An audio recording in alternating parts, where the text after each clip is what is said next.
Hello, ladies and gentlemen. Welcome back to the Smite Super Regionals. My name is Rainday, joined by my lovely two experts here, and I'm excited to talk to you about, before we get even over to them, we got something else that's a lot cuter than both of these guys out here. Oh, come on. It's the cutesy chest you might be able to win, and not this cutesy chest. No. The other ones that are in-game roles. If you link your account, the twitch.tv, obviously to your hi-rez account, you have an opportunity to win a cutesy chest, and that possibly will have an avatar. Again, it's a chance to win. We're not guaranteeing it, but all you got to do is link it, and then when you open up your Smite game tomorrow or the next day or tonight, you might have something cool in there, which is pretty exciting, of course, and we're excited to offer that. Yeah, unfortunately, there's only those 5 chests that you can win. There's no other chests out there. No other available. cutesy chests. There's Until some Worlds, chests that's maybe. out there, but Worlds they're not that might available. open up. There's no chance for that one. Let's go into the standings for today, as Tolly tries to just, I don't know. I don't know what you're doing there, man. Allegiance, they're obviously at the top of the bracket, with Luminosity as well, proving that they just deserve to be there right now. They've played lights out. Everyone was extremely impressed with Bera and how that team developed over the last. And then you see OrbitGG, Team Dignitas. They have 1 win out of their games today. Flashpoint, Sanguine, unable to find a win yet.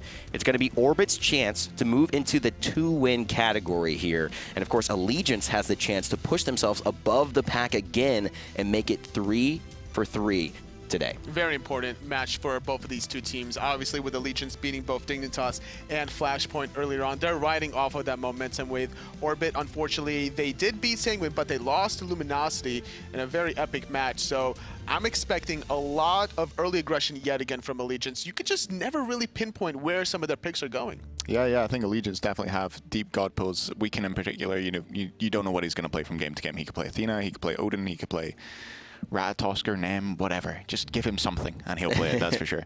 I think this is a huge game here for both teams. I mean, this is Allegiance proving they can play up there with the big boys. And this is Orbit saying, okay, these games we've had so far are just a blip. Now we're going to come back, we're going to crush this team, and then we're going to make it through to Worlds. This team made that all-star, superstar team, taking 3 members away from Envious, and now they're here. They survived the gauntlet. They're here with 2 out of 2 wins. They're looking for the 3rd one. Weekend against QvoFred. Both of these junglers are just so aggressive, and QvoFred is definitely one of these guys that you don't want to give him any of his comfort picks. No, definitely not. That's definitely something we looked at when we were playing Orbit. And we'll see if Allegiance have learned from the way we drafted. I think, personally, we drafted very well against them, and I think that's one of the reasons we won. So Allegiance would have had more of an opportunity to do their homework on Orbit, so I expect them to have a bit of an upper hand here in the draft. But Orbit, obviously, I mean, you look at how long these teams have been together. Orbit, a long time, whereas Allegiance a very short amount of time, so we'll see if that team synergy they've built up over the years can shine through. So what about QvoFred is making him so comfortable playing Hunbat specifically? He's sneaky, Kivo. He goes around the side, he'll hide in the jungle, and he'll flank you, and he'll come in from behind, and he'll hit these huge bat ults. I just think he's an insane mechanical player, and he always has been. But what differentiates him from other jungles is that kind of sneakiness, that I'm gonna hide. Yeah, he'll patiently hide off to the side at some mid camps or something, and just when you think it's your turn to go in and initiate, he'll come in from behind you and hit you with a bat ult. You know, one of the big storylines, I think, for me, obviously, Weekend coming into this matchup is there's just been a lot going on. Him having to let go of what was a very dear friend, obviously a long relationship with Incon to make these roster decisions. And it was obviously something that, Twitter reacted to, his fan base reacted to. Weekend, in many ways, got the kind of short end of that stick, because I think a lot of people, at least from the casual perspective, viewer perspective, felt bad for Incon in this situation. And Weekend made the decision that he thought would allow them to win. And it looks like it's worked. I would say so. I think Weekend got kind of a hard time for it, but sometimes you got to do what you got to do to win. And if Incon or one of the other 2 members on that team was holding them back, then, it's not about being friends, competitive Smite, I don't think. I think it definitely helps, but that's not the be-all and end-all. I have a lot of respect for Weekend, not only making that decision, but he publicly made a video about explaining the reasoning why for that video as well, for his decision behind that move. And that makes him put out to be the bad guy, but Weekend doesn't necessarily care about being portrayed as the bad guy. His ultimatum, his goal right now is to make Worlds and to win it right now. Yeah, I think he spins it off really well as well. I mean, the 667 and now this, he's got like the weak stab emote and stuff. I think I think he plays it really well. I really like the way Weekend deals with all that. He doesn't get too upset. He doesn't cry about it. As we see the picks and bans coming through, we've got Bacchus and Bats banned for Allegiance, and we've got Terra and Athena over on the other side. It seems that Allegiance definitely have done their homework here. Yeah, I think so. I'm not sure about the Bacchus ban. I don't know if I would have banned that, but we see them take away the Bacchus, and then they take away the Sobek as well. First pick Sobek. What's this saying? I don't know. It says this is a flex pick maybe that can go either support or solo, and we don't really know what we want to draft until you've picked something. Normally there's a lot of flex picks for Team Allegiance. I don't expect the Sobek to go into the jungle role, even though like if that was an Athena first pick, which it did get banned away by OrbitGG, normally you'll see a trifecta of all these flex picks. But unless CycloneSpin doesn't have a very favorable matchup, then we'll see that Sobek in that soul lane. But more than likely, this should potentially go to PolarBearMike. Being played with Oceans in that dual lane, you really want to get him off to a good start, be able to not only make the engages, but to be able to peel defensively. Yeah, and we see another flex pick coming from them with that Erlang Shen to go along with the Scylla, which I don't think is a flex pick. I think that'll probably go into the mid lane. And on the other side, we see Anhur and Guan Yu, 2 picks that Orbit have picked. They picked Anhur twice in the set against Obey, and I think they picked Guan Yu in all 4 games against Obey, if I remember correctly. So, you know, they're definitely going back onto their own comfort picks as well. Funball has kind of favored this Anhur, which is interesting. You said he didn't want to bring out the Chronos, which a lot of people expected. He said it's very good. He goes back to the Anhur again. They do end up locking the Kuang behind it, but is this just, I mean, at this point, are you a little befuddled as to why he keeps going back to the Anhur with a couple other options on the table? I think Anhur is the god. I mean, between Anhur and Freya, the 2 gods he played against us, I thought he looked dominant on both. I thought he looked incredible. Some of the plays he made with Anhur were just, you know, jaw-dropping. So I think, you know, it's something that he's comfortable on. He wants to be aggressive. He wants to be able to control lanes.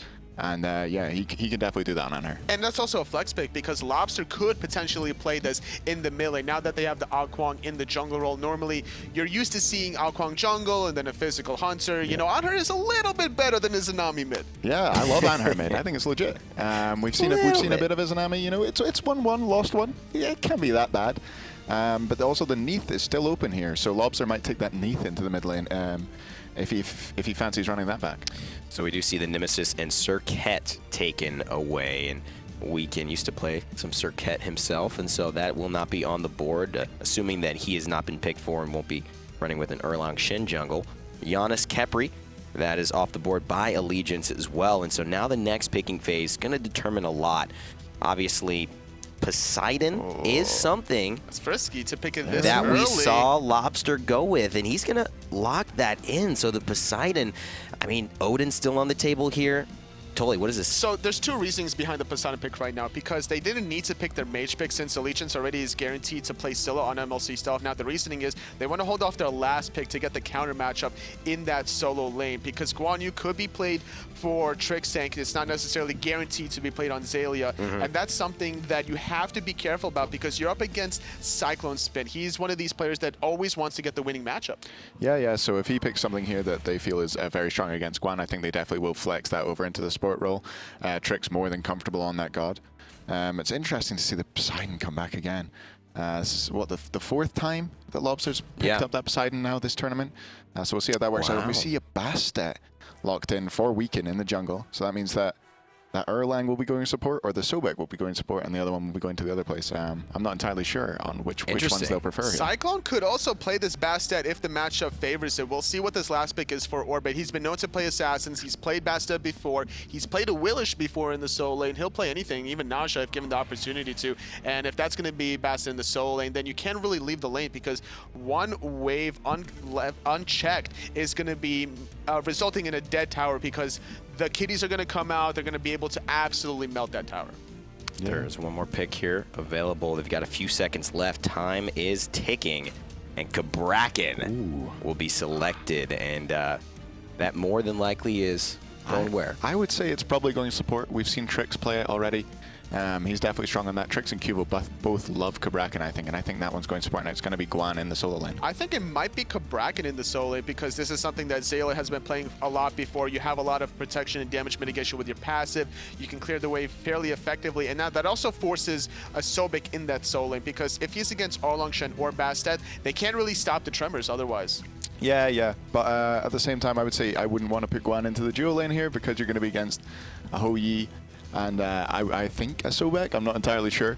So either way, they both have a way to Risky interrupt business. your Tallow Assault, and you can really get killed as Guan in that lane. Looking at this matchup, who do you give the edge to moving into this before we get in the game? I got to give it to Team Allegiance. They're riding off of momentum here. I'm really expecting Weekends to just allow MLC Stealth to get into that late game very freely. I trust Orbit. EU. Go EU. We got to make it. EU versus NA. Allegiance have the chance to go 3 wins today. Orbit trying to stay with the pack. Let's head to the casters. Thanks a lot, guys. I got to give it to my man Hazer, first of all. One of my favorite Europeans. Sorry, Graham. I didn't know that. I didn't see your, like, 13 tweets about him. In any event, I think he's absolutely right. Orbit, I think this is where they bounce back. You've got the Kuang on QvoFred. I'm definitely amped up to see how Orbit does. It's going to be exciting, but I'm really excited about Allegiance's comp overall. I mean, you've got a ton of setup for the Scylla, for MLC Stealth in the mid lane, and then I'm so excited. Ocean's on Huyi, man. I love watching Ocean's play Huyi. I heard a pluck. Show me the game. Oh my God, get it off the screen. Trixtank is gone. He's off the screen. Ocean starts off first with a big old scream. First blood.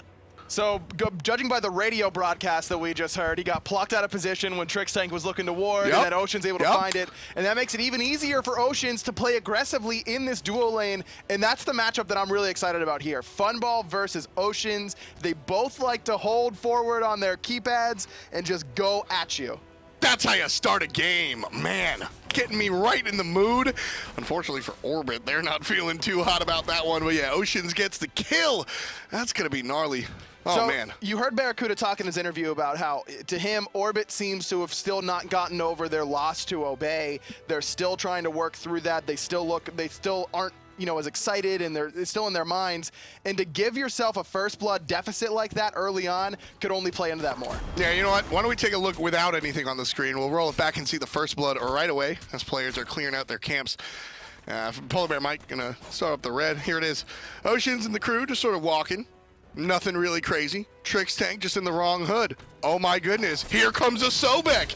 And there he goes. And that's all it takes, man. Cabrakan, he even got the 1 for the extra movement speed. It didn't matter. Ocean's there to pick it up. And Trixtank as a whole, this entire Super Regionals weekend, or week rather, has just had a little bit of trouble with that positioning. Hasn't been the strong support that we're used to seeing out of him. And there again, you see it. Just getting poked out a little bit, and this is that pick you were so excited for, man. Picks and bans were going on, and the casters were sitting here taking notes and looking at the P's and B's, and Aggro's over here just like doing a dance, and it's hovered. Huyi is hovered. He's like, "Oh, please lock it in for me." You got so excited. Why do you like this Huyi so much? Because I like watching Oceans play it. I mean, we saw how awesome and dynamic he could be on Anhur. And it's the same sort of lane, I want to fight you, big play potential sort of god. And that's, Oceans is very hot and cold for me. When he's hot, he's real hot. And when he's cold, he does things that don't make a lot of sense. Well, here's the deal. You're fighting against another hunter who also wants to fight you all the time, and he's the one that has the Anhur. So this Funball Oceans lane, I'm certainly going to be watching this one a lot. I'm really excited to see how these two hunters decide to go neck and neck. Barracuda came into our office right after their set up against Orbit, and he just kept talking about how fun it was to go up against Trix and Funball in lane, because they always want to fight, and that's what Barra wants to do as well. And I expect the same thing here. It's Oceans and Funball. They're both going to want to fight. It's just a matter of who takes a little bit too much into the wrong direction. Both of these players have been known to go a little bit too aggressive at times. Who's going to be able to keep themselves on a line and tow it and make sure they're not overextending? Also, speaking of little personal favorite picks, I love Bastet. Bastet's one of my favorite characters, highly mobile. Yo, Twitch chat already hated you enough before you said that. Tom, come on. And she's highly, well, everybody focuses on the split push potential of this god. But when it comes down to, she's excellent at invading your stuff. She's going to get in and out of these team fights. And watch the way she makes this gank. She's going to look towards Xaliea. Weekend's going to focus on nailing the pounce and then finding the follow-up with both the slow and the bleed dot. The bleed dot coming first to enhance the damage. That's what you want to do. Or he's just going to clear the way. He's just here to clear the wave, just in case. Xaliea knew it was coming. There was a call out on the left-hand side. Funball only level 4. Shell helping him out for now. Ocean's gonna dash forward. Trixtank there, just a body block for his support, or for his hunter rather. That Shell getting popped though means that the next time it's sort of engagement happens over here, it's definitely going to favor Allegiance. Plus that Shell being down in the 3v3 core fight, pin into root from Scylla into crush into I'm a Monster is now hitting for the full damage. Yeah, it's going to be really troublesome. as this game goes on. Only 3 minutes in, and there's going to be the hit on the Trixtank. He's already dead earlier. Will he be another death? Nice little stun coming out of Funball, supporting his own support. And there's the ultimate out of Anhur, trying to find the kill. PolarBearMike gonna get jumped on, and there's a couple of basics. One more, body blocks out of Oceans. Still can't find the kill. Pillar's doing more problems than actually helping. PolarBearMike finds the turtle. Funball can't catch up. The support is safe. How is he alive? Out of control. How is he alive? Did Trix miss his ult? Did PolarBearMike backstep that? It didn't look like that damage got confirmed there. PolarBearMike, the shell came up huge. That time it's up for Allegiance. He uses it against the Desert's Fury. The Tremble is slow. He was one auto for so long. Ocean's coming up huge with the body blocks as well. Just keeping his own support alive, and the jukes, and then the turtle. I mean, what? How does that happen? And this, again, Barracuda said it first, so I'm allowed to say it now. Orbit, to me, just look like they aren't there mentally. The way that they've done picks and bans against Luminosity, that didn't make a whole lot of sense to me. I'll give you that one, but here, that was less about Orbit dropping the ball and more about Allegiance having a shell. That was shell. But he was still one auto attack from death, and they weren't able to find it. That was just shell? For me, I don't know. If I'm rooting for Orbit, I'm concerned just from this first 4.5 minutes. Well, I'm already concerned if I'm rooting for Orbit based on the rest of the week. But in general, that team fight or that duo fight was just shell. That was just numbers, man. Unfortunately for Orbit and their fans, unable to clean that one up. PolarBearMike and Oceans do a fantastic job body blocking for each other. This is the Franken squad, right? This team got put together, thrown around from 2 different teams. I already like this dual lane from Allegiance after, what is this, one day, half a day? Well, I already like this better than their original one from the regular season. Well, they were on it, for Allegiance, yes, but the PolarBearMike and Oceans were on a team together on Envy, so they really weren't worried about getting synergy there, and that's one of the advantages that this Franken squad, like you called them, had, is that the only place that you're really looking for more synergy that you haven't had it before is in the 3v3 fights with PolarBearMike alongside Weekend and MLC Stealth. Otherwise, I mean, your dual lane's still intact, Weekend and Cyclone have played together, Weekend and MLC Stealth have played together. You're not worried about any of those things. It's really just that 3v3. Yeah, it's going to make the team as a whole, I think, look a little bit more concise and wind up being a little bit more consistent. And right now, Orbit just looking to enter the conversation. They have no kills so far, and they're really unable to make any noise. That first death was annoying, I think, more than actually impactful, and I'm worried that Orbit are actually going to get that in their brain. I agree. It really wasn't that big of a deal. You can see that Hu Yi in the duo lane does have about a 500 gold lead, and that's entirely because of that first blood. Nothing else to really talk about in that stance, but I like the Doomorb selection of MOC Stealth, potentially. I always love Doomorb. It could really come back to bite him because Lawbster on this Poseidon has kill potential on MLC Stealth. You know, you're not going to be able to Sentinel away. You're going to see Stealth probably use that I'm a Monster defensively as purification beads almost to try and save his Sanctuary for the Kuang execute. Those are the sort of things you have to do because while only having one relic where you need beads, and you need that. Trixtank from behind, there's the ultimate, and that's MLC Stealth in a lot of trouble, able to go underneath the ultimate, and QvoFred waiting at the finish line. Love the play there from Cuvo. Heads up there, Funball on the left side again, the duo lane fighting, just like we predicted, but Cuvo just read MLC Stealth like a book there. The Stealth played that as well as he possibly could have, in my mind. He uses the Sanctuary early on to immune the burst from Trixtank. As soon as that wears off, he gets Kraken, but he uses the I'm a Monster like Purification, like I mentioned just a second ago. But then he teleports towards his tower. Where's Cuvo? Literally under tower. No way to immune that. Well, this is what Orbit absolutely should do, right? So when it comes down to it, Orbit, obviously, have not really performed well this week. But the one guy that you can look to that's been performing all season has been QvoFred. So what do? You give him the absolute hyper carry god, and of course the rest of the players aren't on do nothing gods. You give Funball his Anhur, but at the end of the day, this pick of the Kuang for QvoFred, I mean, you're just going to enable him to really push himself forward. And if I'm Orbit, hopefully the momentum that QvoFred's able to single-handedly grab will help the rest of the team. That's the exact word I was going to use, was momentum. Getting him momentum early on in this game, definitely a strong plan from Orbit, because you're right, he was the regular season performer, but hasn't so much here at Super Regionals. Red buff going in on that, but a nice ult from Trixtank. Gonna lock PolarBearMike in. Weekend's going to unleash the cats. It's going to be focused on Lawbster. Everybody else still looking towards Trixtank. And Team Allegiance able to get in there and do their job. They go ahead and they drop the red buff. Stealth's ultimate was down there, so that's why you didn't see any sort of follow-up and a little bit of a body block there. And remember that Cabrakan has a pretty good matchup up against Bastet because he is slow immune whenever he activates that first ability. It also works up against, he's also root immune, so it does very well up against Erlang. Oh, around the back, Oceans has no idea he's here. You're going to jump over the wall, and guess who's waiting? It's Kieran. Either you jump down here or you jump into Funball. Ultimate comes out of Oceans. Off-screen, MLC gets a kill. Follow up with the ultimate out of I'm a Monster. QvoFred's the one in trouble. Allegiance answer in kind, and MLC winds up with the double meal. Stealth just eats him up, eats up Trixtank, and then immediately finds him. Funball has to use Purification there thanks to CycloneSpin's rotation. Teleport is down, though, for CycloneSpin now, but it could be ALG looking at the Gold Fury. So that was a great play by Orbit. I really want to highlight that. The pincer, right? Hoyi either jumps over the wall and gets immediately impaled by Anhur, or he gets taken out by the jungler. Just took too long.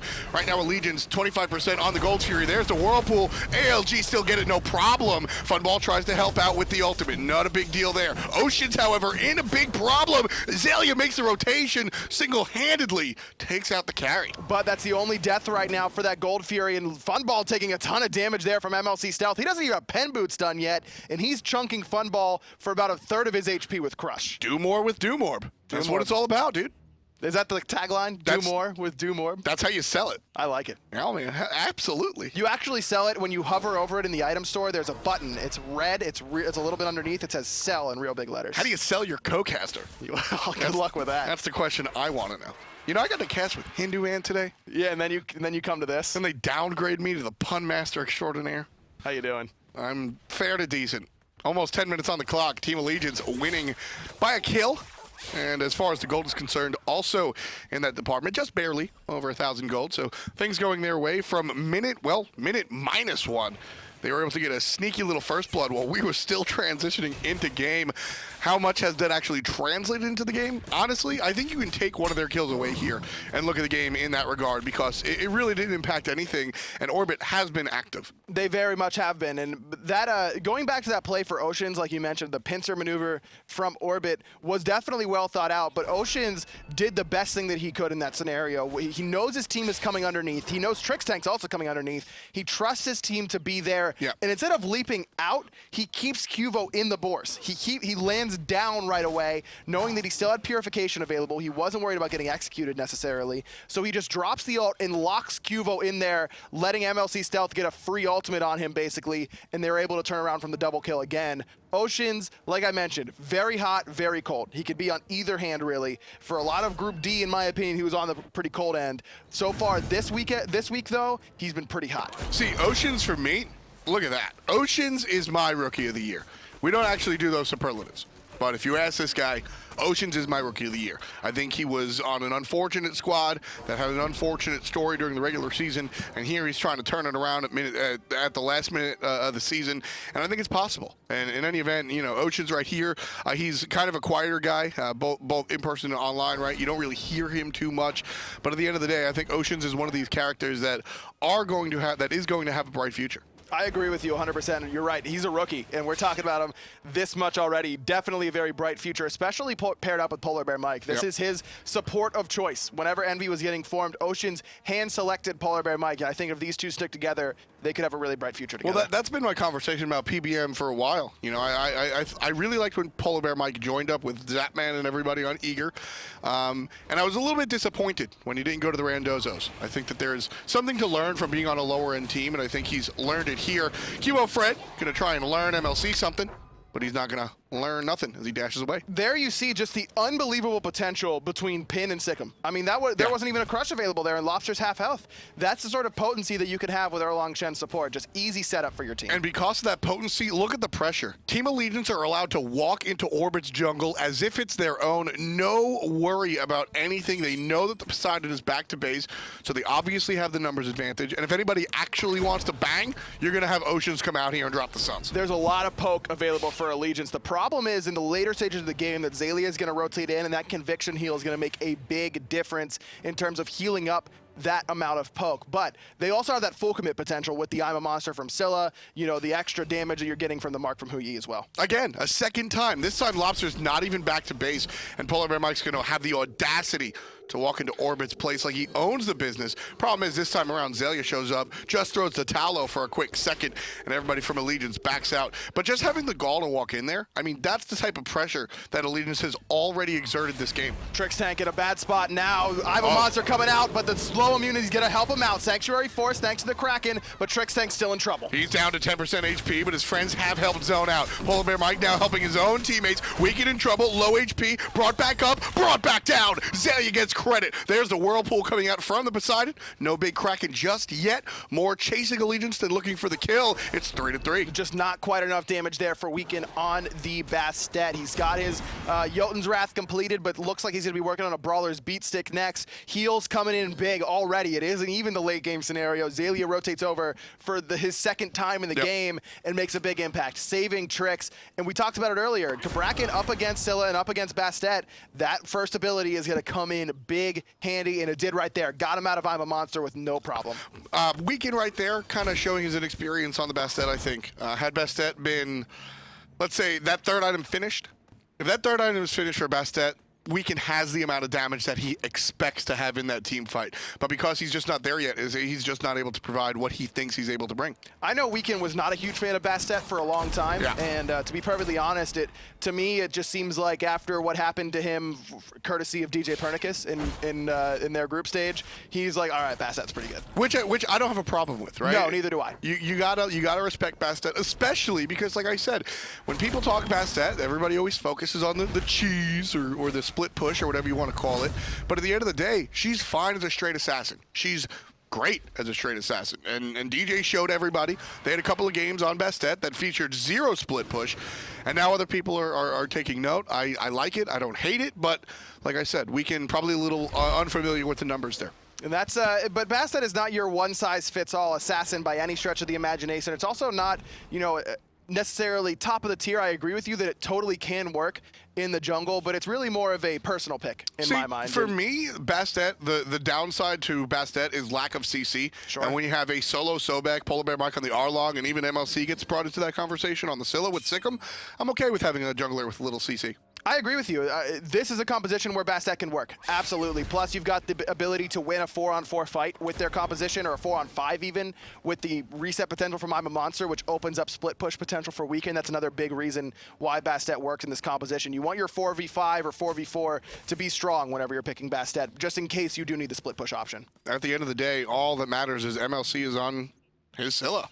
I mean, this is a guy that has been inconsistent, and I think I was one of the largest critics, but when it comes down to MLC on a Scylla, I mean, that's something that hasn't faltered. Not at all. And it took him a little bit to pick it back up, but he has now after the recent buffs and making it work very well. 2-1-1, top of the player damage charts right now, and that's what you expect from a man who's using his own skin on a god. Yeah, his name is literally on the god.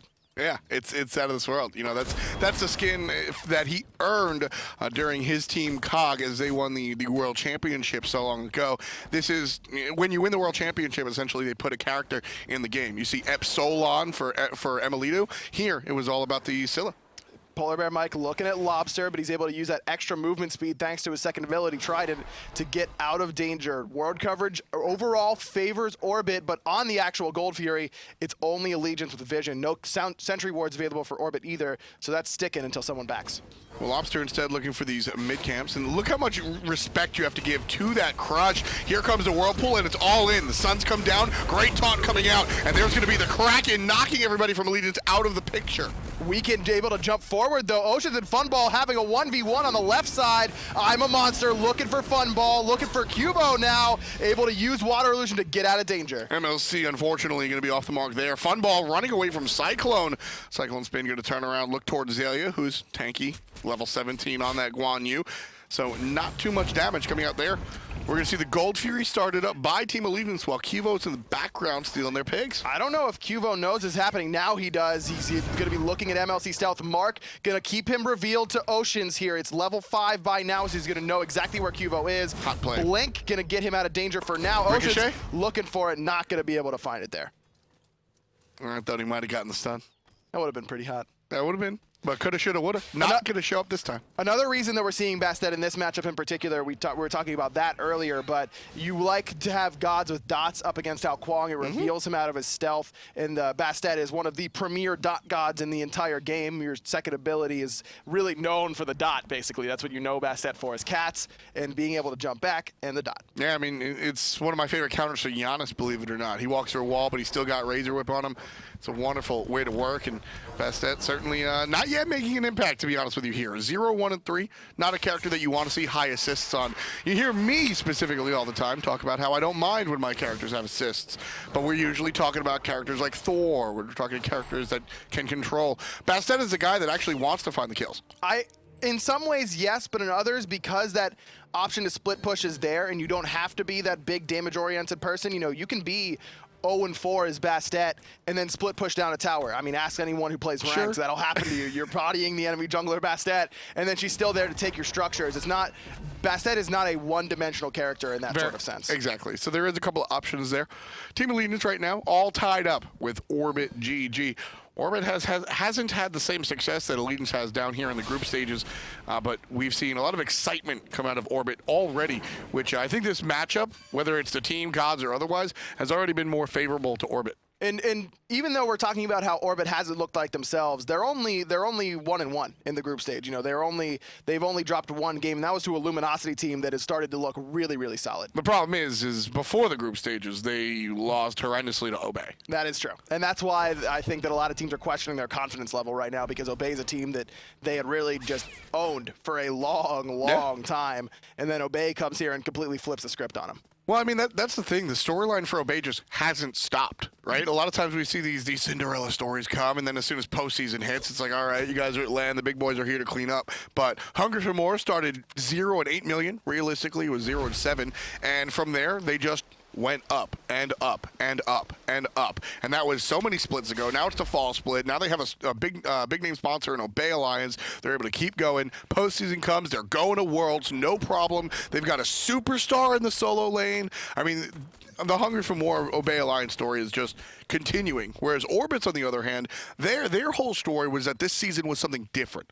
This is a professional season. Trixtank is done with school. Everybody's focusing hard. Qvo's playing even more Smite. He might be better than adapting. Oh my goodness. And then they come to LAN and completely just drop it. Early on, and they've still got a chance here, and I think that a lot of teams still respect their chances in the group stage, but this is a big opportunity for them because, like I was talking about earlier, Allegiance has won both their games. They're 2-0, and so they've got a real opportunity to put themselves in a great spot to go 3-0 early on in the group stage when you've only got 5 matches. If Allegiance are able to pick up this game, their chances of going to Worlds are very, very high. Well, so here's my question, going back to Orbit, is as a player, what do you prefer? Do you prefer the storyline of Hungry for More, where we just got to keep going, or do you prefer being on the team of Orbit, where it's like, look, we completely dropped the ball, and our job to keep our storyline going is to just push forward and prove everybody wrong? I would much rather be on Obey's story arc, because number one is you're playing with house money. You know what I mean? You don't have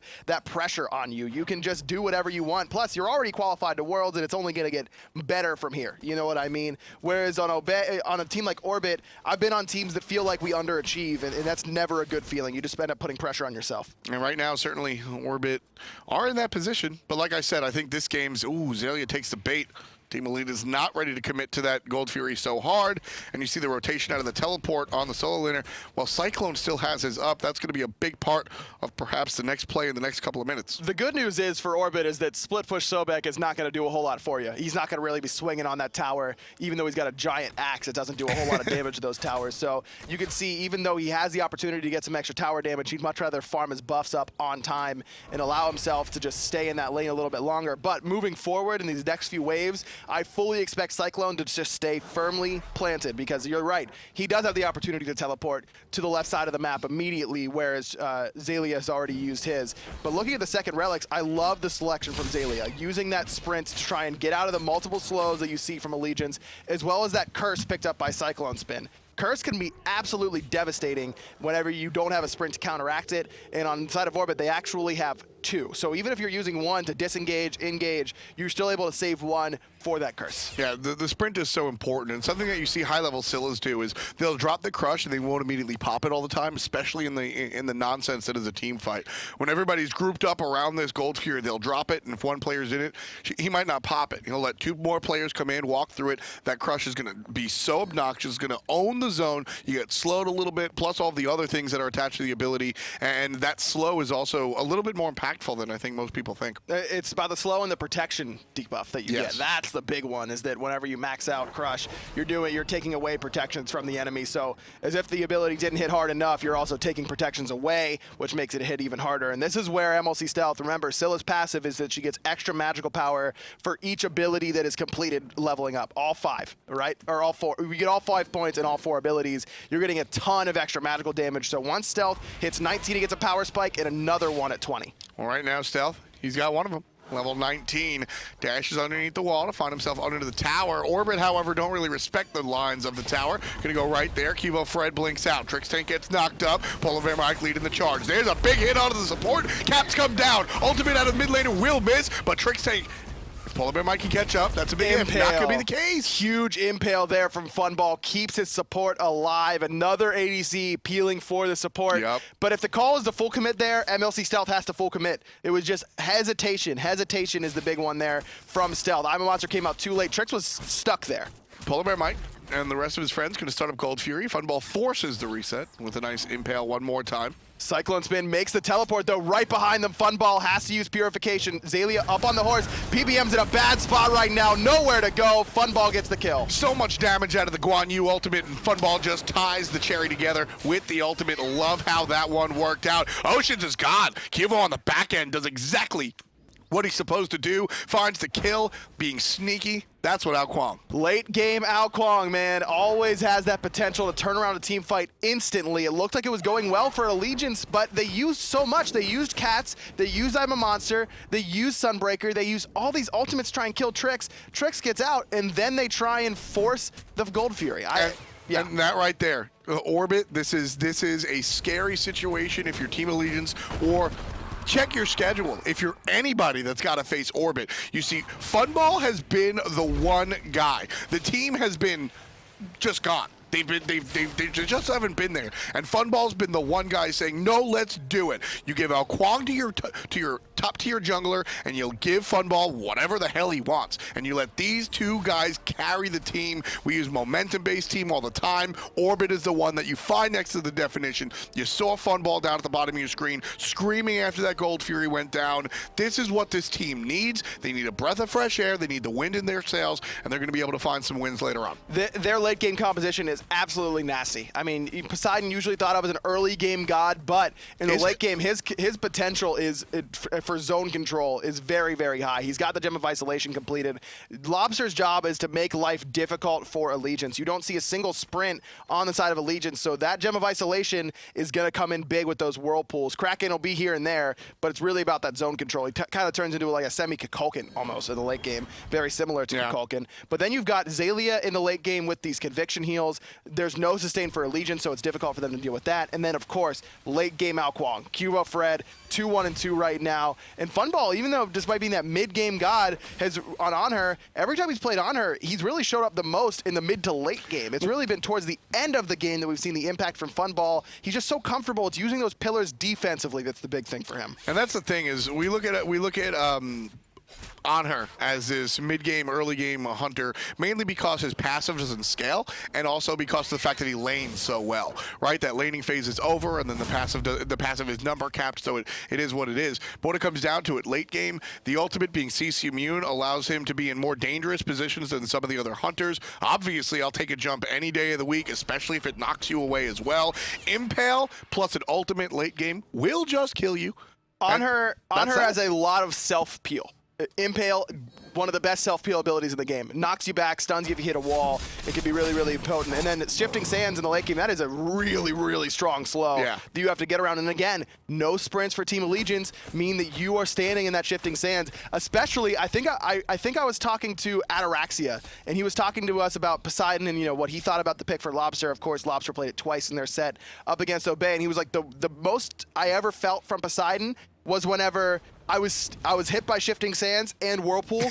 That's a root. Oh, yeah. You literally cannot move because slow stack. There's no DR on those. Well, the Gem of Isolation on top of the Whirlpool, since the Whirlpool pulls you in and Gem adds the slow on top of it, you're basically rooted already. You toss a pillar on that and you're moving backwards. You are absolutely, you're stunned and pulled. You're not stunned, but you're just rooted and pulled. It's terrible to deal against.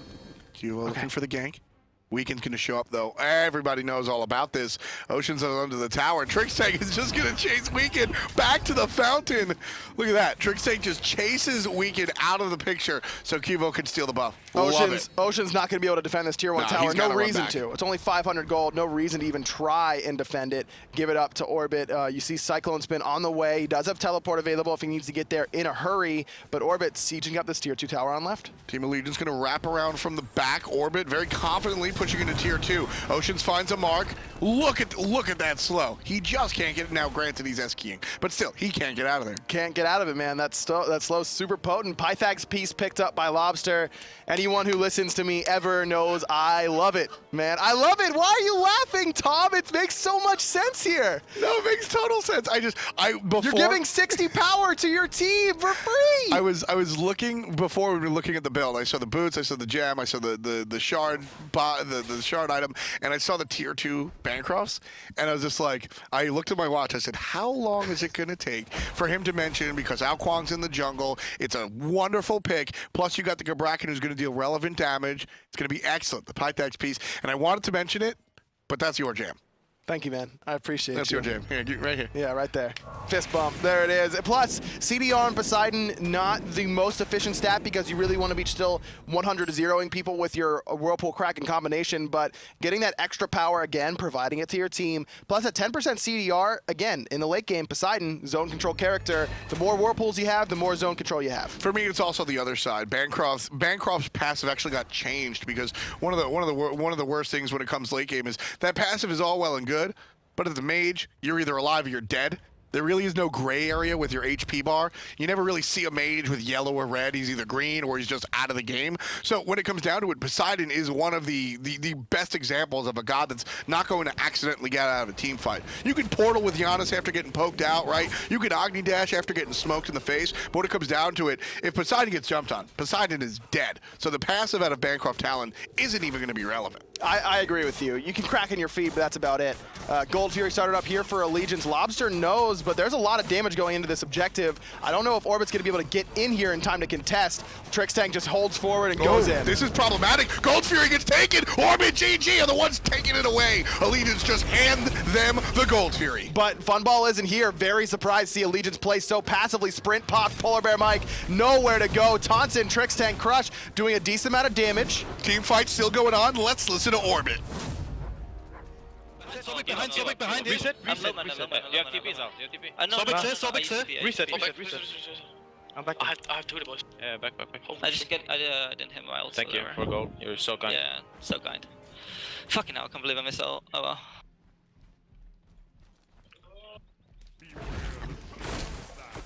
well. Start forcing around here. Fire, I think. What do you think you have the hoots now? This is crazy. I have the hoots, dude. Fucking hell. All right, a little bit late on that call, but thanks to Steel Series, we got to hear Lawbster say, thanks to the Gold Fury, that Gold Fury gives him Rod of Tahuti. That has to be really, really disheartening if you're ALG. That was actually Qvo who finished the Rod of Tahuti. That's got to be really disheartening if you're ALG. That's even worse. Giving Al Kuang Rod of Tahuti is even worse than giving Poseidon Rod of Tahuti. It's not just the Rod of Tahuti, but it's also the red pot on top of it. That's just dirty. That's tough. That's tough to deal with for sure. Voidstone actually picked up by Trixtank, and I like that call as well. I like this call for Fire Giant, by the way. Oceans, why is he on left side of the wave right now?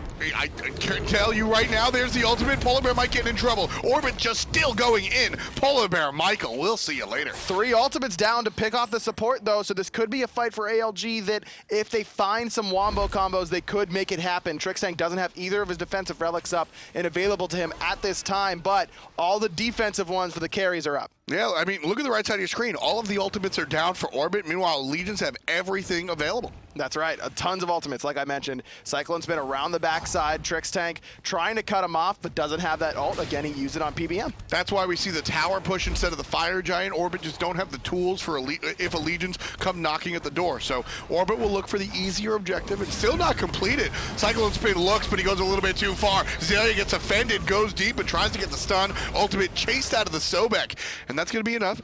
Back up from Orbit. They'll heal up with Guan Yu. Heal up. That's the big one. Weekend going to be backing here. Looks like Tier 1, Tier 2 tower just going to give up by Allegiance. No reason to go in and fight that. All of a sudden, a game that was very close. Look, 24 minutes, dead even ever since all Orbit. They steal the Gold Fury. They hit the pick onto PBM yet again, and then the Tier 2 tower in middle. Yeah, that Gold Fury gift was a really big issue. I think Orbit already had control of the game, and Allegiance right there, if they wind up with the Gold Fury, that's how they get back into it, right? That is their entrance back into this one. And instead, Orbit take it, they push even further, and they just clean up Qvo's build. Oof, that's going to be problematic. It's all 6 items. Feels good, man. When you can hit all 6 items on Kuang, you know you're in for a treat because you're going to be able to get in there and really just one-shot people, basically. Which is the job. Which is the job. His job is now to make it difficult for MLC Stealth or Oceans to be anywhere on the map because you never know where Qvo is going to be. He's got the blink as well, so he's going to be able to close the gap very, very easily. Plus, no crit's going to be coming out from Oceans onto Qvo with that Celestial Legion Helm passive. You see the red little swirlies there. That's thanks to Celestial Legion Helm. He's going to get extra magical power instead of taking that crit. And he's already got 90 physical protection, which helps him very much so up against Oceans, up against Weekend on that Bastet. Plus the Wing Blade for some extra HP and the ability to not get slowed. I mean, you'll see Bastet with a very potent slow, as well as Sobek has a slow on Lurking in the Water. Those are the two big ones. Do we still have the capacity to see, CycloneSpin, Qvo going to go? How hard? I want to see how hard he will go. Do we still have the capacity to see how much power QvoFred has on him? Because don't forget that purple swirly is also going to give him, he's got the red buff on him, or the red pot, excuse me, power. Purple pot. 544. It's a purple pot, though. Red, physical people buy red pot. Magical people buy purple pot. Listen, I've explained this to you even on air. Red pot is just a catch-all term. No, it's not. Red and purple are two different things. But if I can't say Adonis wears red every day, but I can say he wears purple every day. Aggro wins. Game, set, match. Team Aggro takes it away. F-Dot just can't respond. Aggro 1, everyone else 0. Absolutely can't deal with that one. You're 100% right. And right now, Orbit seem to be 100% right. 35 minutes, on the clock, and they're doubling Team Allegiance's kills. Now keep in mind it's 6-3. It's not like you're 20-10. This is classic Orbit. Every game that Orbit's played in has been a just absolute drag them out slugfest, but it's all been low kills at the same time. It's a lot of poke traded back and forth sometimes, but not always even. They like to play for these late game scenarios, and that's not uncommon for very tenured teams that have been together for a long time. These guys have been in every 35-minute scenario you can dream of on Orbit, and that favors them because Allegiance hasn't been in those scenarios as a team. This is a very, very new team. You're going to be able to try and expose some of the communication weaknesses that are potentially there on the side of Allegiance, whereas, like I said, Orbit's been here a million times. Funballs and team is going to start the Fire Giant halfway down already. CycloneSpin are going to show up. Couple of members, but this ultimately just looks like Orbit's. Team Allegiance doesn't want anything to do with this. In fact, Orbit's going to pull off the Fire Giant, still looking for the fight. Just got the ultimate out of CycloneSpin. That's all they came for. Oceans again on the left-hand side, and Weekend has not used split push whatsoever until the second I say that, and he's going to take the middle tower thanks to Cats. And the wraparound from Orbit, however, they're going to follow up, and Funball's going to kill the Cats, and the tower stands. Or not. I guess he's not going to get it there. Going for the Spirit's Robe here as well for Weekend.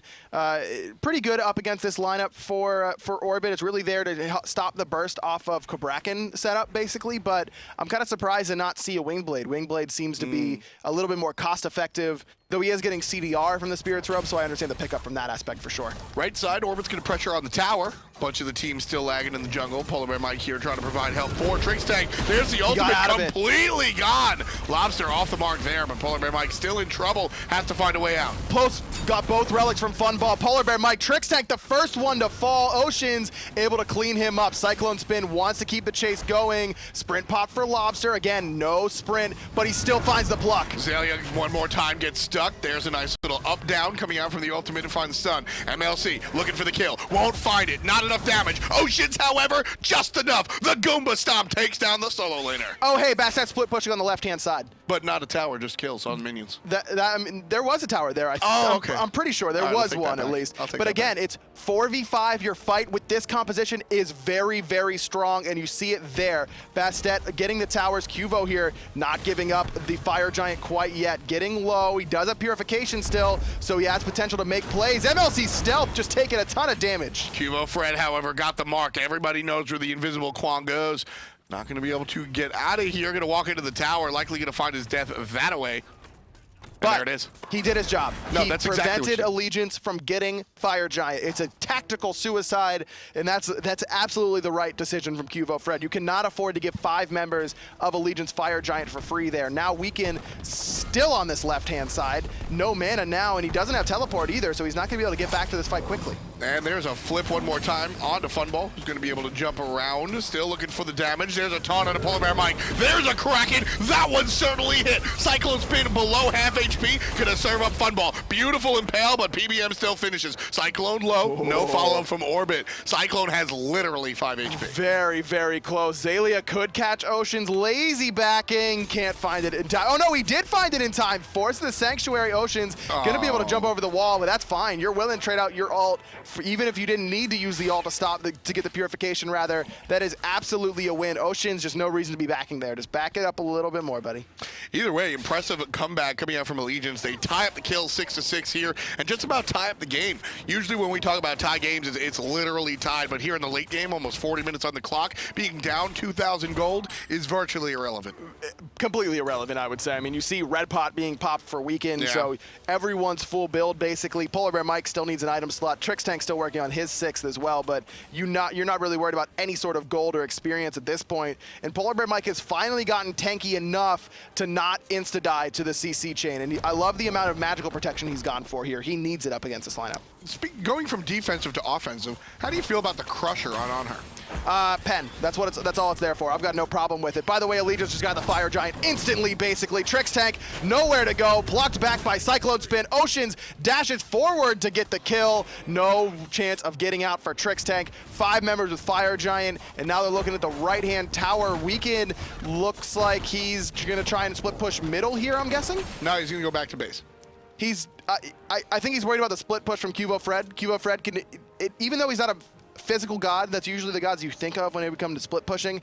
Kuang can do a good job of split pushing because you'll see Polynomicon picked up on him consistently, and you're able to get the Polynomicon passive onto the towers. That's the big one. No, every other, your magical abilities won't do damage to towers, nothing like that. Well, his ghosts act as a basic attack. Yes, but they don't actually damage the towers. The first one does. Like because it acts as a basic attack. It'll amplify just like a poly. But you could also just like use your 3 in the midair and then auto attack the tower. Sure, And that's what you'll see a lot of them do. Because it has the lower cooldown, you don't want to be burning that Dragon Call. If you do have to fight, that's your big fighting ability, so you want to save that. So you'll see them just Wildstorm the air and then use the Polynomicon to get a little bit of extra damage onto the tower. So that's why you see Weekend back there. It doesn't really matter. He's not even needed. No Phoenix Siege quite yet from Allegiance, and I've got no problem with that call. They've got a ton of time on this Fire Giant. 2.5 minutes plus. Get the Gold Fury, knock out all the towers, expose everything, and now you can even see a 3K pot coming out of Weekend. Ooh. All that from never being in the team fight. Look at that. Go Weekend. He's got a little bit of player damage there. He's only a little bit below QvoFred. All right. I'll give him credit where credit is due. Leading the charge, though, it's Anhur. We talked before about how Funball has been sort of the go-to guy for Orbit so far, and still looking locked in. And this is this is not Allegiance's game just yet. They definitely have the wind, but when it comes down to it, Orbit, I'm looking at Anhur. I'm looking at Oceans because I love the Bloodforge pickup here. Late game, you pick up Bloodforge, 75 power, and if he's able to get a kill, that passive, it gives him a shield, movement speed, attack speed. He can really snowball a fight like that. It's almost like a little mini reset from I'm a Monster. It's not quite as strong, obviously, but getting that extra attack speed, health shield, it can really help you out. Weekend's going to chase the jump out of Funball. Still trying to play defense as this Phoenix is about to respawn. And unless Orbit can get in front of it, it's going to fall as soon as it comes up. Allegiance leading the charge. And they're going to keep going. CycloneSpin in front of everybody. Let's listen to Team Allegiance as they start their push. Careful. We're okay. Just keep poking. We have health advantage. I can head over to right and just get Hit the shit. I got him. Oh, nice. I'm gonna shot you guys. Ulting. Nice. Kill them all. Good. Let's go. I'm booked. I'm really low. We're really low. I'm gonna be dead. I'm done. I'm low. He's gonna die. Nice block. Nice. Let's go. That's the cannon, baby. Stay. Keep regening. Play this slow. They're coming middle. I can push middle with you. Yeah, push middle. They're weak. Yeah. We'll get both. I'm falling. Reset after this. I can go right. Can you guys go mid? Can I go right while you guys are mid or no? I can teleport mid. Can you guys? I mean, they're dead forever. It's Kuang is dead forever. Yeah, I can teleport him back in. Yeah. I'm here middle. I'm here behind him. Slow. Float. Oh, fuck him. Yeah. Careful down. I'm like ground. I'm still tanking it. Careful. I fucked on her. Nice. Oh, second. Nice.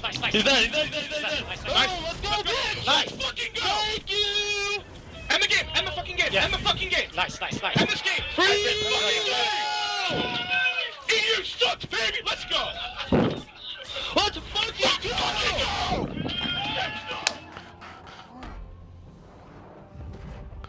PolarBearMike feeling some kind of way right there. Absolutely out of control. This is the support. This is the team that PolarBearMike, I think, has wanted from the day he started playing Smite. Professor BM, man. That's what he is. And I just love the pop-offs from him. You know, we're winning the game. I love it. I love the energy that they bring. And you could hear Stealth just like wanting to keep everyone calm. But the re-engage there, I mean, when Kuang goes up into the sky, you expect him to come down and really make a big impact. But MLC Stealth turns around, hits the root, plucked back by CycloneSpin. And CycloneSpin was the engage in the late game for Allegiance. They were completely trusting him to be the one to get Allegiance into these team fights and set everything up. And he did a phenomenal job at doing just that. Whatever is working for Team Allegiance right here, a big part of it is working with the CycloneSpin. Cyclone right here is looking like a superstar in a different way than he did in the past. We know CycloneSpin as being this super hyper carry, but here he's able to control the games. It's a different flavor, but he's still just as hot. Yo, I just thought of a tweet that's gonna get someone a lot of likes, okay? CycloneSpin, pentakill with Kali in the fountain, and then CycloneSpin on Sobek plucking people. Get you a man who can do both. I hate him. I just can't deal with him. You're welcome. I want to. So listening to the listen in, I got excited. You could hear more Orbit than Allegiance after they successfully pushed off the Phoenix. And then the re-engage, obviously you heard MLC's nickname, the cannon, come out. One of the things I want to point out before we go back to the analysts is the fact that you got to hear PolarBearMike's the guy saying, careful, don't go nuts, careful. He's cautious as always. But at the end of the day, he seems to be the captain right now, whatever it is. You need that guy who's calling things to also be able to get fired up. And PolarBearMike at the same time is being cautious and calm during those early stages, is able to push forward and light everything up. Gotta have both sides of it if you're going to be successful. Allegiance certainly is. Let's break it down with the analysts. The atmosphere was electric. This is why you want to make it to Worlds, because you could not even understand the dynamic we were listening to. It was like a frat house combined with a Liverpool game. There was chanting for no reason, and just because EU wanted to beat NA, and it was looking that way for a while. Hazer's kind of befuddled at the results here, but Allegiance pull it out and take a 3 out of 3 win for today. How do you feel about just the disparity right now between North America and Europe? The disparity. Well, at least in the group play, not necessarily in the semifinals. Where's Hindu? I need Hindu. Hindu's out there chanting. Hindu's over there playing tactics, bro. Anyway, he forgot. I think we're having an off day. We're jet lagged. We're jet lagged out here. We'd had to travel 10.5 hours on a flight. Though. You can't use that excuse right now. Man. We were out last night. We were all, Qvo was knocking back drinks non-stop. No wonder he's not playing well. If we were at full fitness, this would be easy.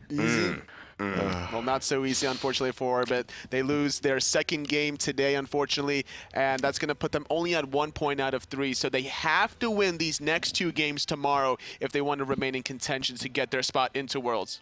That was Orbit's third loss, and so it puts them second loss. And so what ends up happening is that, you're right, they have a couple of games they could put themselves in this kind of 3-2 scenario where if things go wrong for some other teams, they can be in potentially a tie break. We're not sure how that'll look. Of course, there's still another game to play. Flashpoint and Sanguine are going to be up after this. But I just want to talk more about the electric atmosphere that was here. I mean, it's so fun being at these lands. It's so cool seeing these players interact. Honestly, MLC, Oceans, these two stood out for me. They were making a lot of big plays. They had no fear in the late game. Oceans would just dive bombing in any opportunity he can get, and you could just feel it. When the kills were about to happen, the crowd that's literally sitting 5 to 15 feet away from the players just start building up the tension. They're just like, hey! And then like all the kills happen like that. Is just a beautiful atmosphere. I really wish that we had like a feed just of the audience alone. That would have been enough. You could have just watched the audience that game. Yes. I mean, it was so entertaining. Hazy, you came out and sat there with us as well. What was that like? I mean, there was the ecstatic moment when they started to turn it around, and Orbit had those times, but then it got a little dismal towards the end. Yeah, it's a lot of fun. That's the second day now we've been doing this. This hyping up every kill. I'm loving it. It's a lot of fun. Yeah. Unfortunately, things didn't quite go the way our side of the audience. You know, we've kind of split into two. We've got NA on the left, EU on the right, and the it's cheers. all in good fun. Their cheers are kind of rubbish, man. That's true. They ain't got the EU hype. This is true. Totally. I don't think we can. I mean, you're actually kind of European. We're too focused on the plays, though. That's what it is. That's right. Yeah. The serious focus happened, and I mean, it seems like Weekend and the boys came to play here, despite having a little bit of controversy in the middle of the game. Not really things going their way. They ended up picking things back up very securely, finishing off the game with just a dramatic finish. The emotions were in the air. PolarBearMike was yelling things that I can't repeat here on screen because that would put us in a little bit of an issue, but it was exciting. It was interesting. It was a lot of fun. I think that the turnaround play for this game we saw that Allegiance was able to hold their tier 2 tower on the right-hand side in a 4-on-5 spot. We saw Weekend split push the left side the whole time, and nobody really nobody contested it, and he just got a Phoenix for that. Yeah, they didn't deal with the split push well enough, and in that same fight, Qvo missed his execute with the Kuang ult. And that ended up leading to Trix and Xaliea both falling down under that tier 2 in a 5v4 situation in Orbit's favor. Well, the man himself who was speaking so highly of him and his teammates there representing NA, PolarBearMike is standing by with F-Dot. Polar Bear, Mr. Michael, first of all, congratulations on the win above Orbit. You guys looked fantastic. What's the biggest difference between this team and the one you were on all year? Weekend. Weekend is just, it's nothing against Xaliea. Oh my god. I love him, but I'm sorry, I just have so much adrenaline going. I love Xaliea, but Weekend has just the experience. He keeps us all calm, even though it may not seem like that when we're yelling, and he's made the whole difference. And that's the thing I wanted to talk about, the adrenaline. This win seemed to mean so much to you guys, almost more than any other win I think we've seen. You get excited, but this is different. Why does this mean so much? We knew that if we won this game, we already felt like we controlled our own destiny, but now I think we win one game, we clinch. If a couple tiebreaker scenarios go well, we go to Worlds, and after what happened last year on Eager, it just means everything. So making it to Worlds, I mean, this is something that you absolutely kind of need. What is it going to mean to you if you guys are able to clinch? It would just mean that I'd be so grateful to my teammates and Weekend and Stealth for taking the gamble to make that roster change and all the work we've put in and how much we've trusted each other lately. And of course, like, this whole season hasn't gone that great for me personally after Eager, and I don't know, it would just be an incredible turnaround. You keep saying we. It's all about the team for you right now, but tough. I'm going to give you the spotlight real quick. Mike, I think you've transformed as a player. You've transformed as a leader as well. What has that journey been like? It's been a roller coaster ride. I mean, at the start of the season with Randozos, I mean, it was, we even had guards at the start, and just all the roster changes, and, you know, I felt like when you're the leader and your team doesn't do well, you feel like you fail personally, and that's how I felt the entire year, and I felt like I had so much to prove, and I was just failing everybody, and I think eventually once we started winning games and got confidence, then it started to come around, and now I love it. Well, here it goes, man. You're almost at the tail end. Whether it's an upside or a downside is certainly, you know, like you said, it's up to you. Allegiance certainly looking a little bit different. Congratulations. Thank you. Anything you want to say to the fans at home? Shout outs to, obviously, my teammates and Team Allegiance. They've treated us great since we've got here. Shout outs to all the fans, of course. Shout outs to all the people who just, you know, helped me get to this point. You know, like all my former teammates on Eager, and, you know, shout out to you and any other mentors that I had when I was coming up. It means the world. Congratulations one more time. That's PolarBearMike, the support from Team Allegiance. We're going to be right back with the final game of this afternoon. Make sure to stay tuned. We'll be right back on hi-rez TV.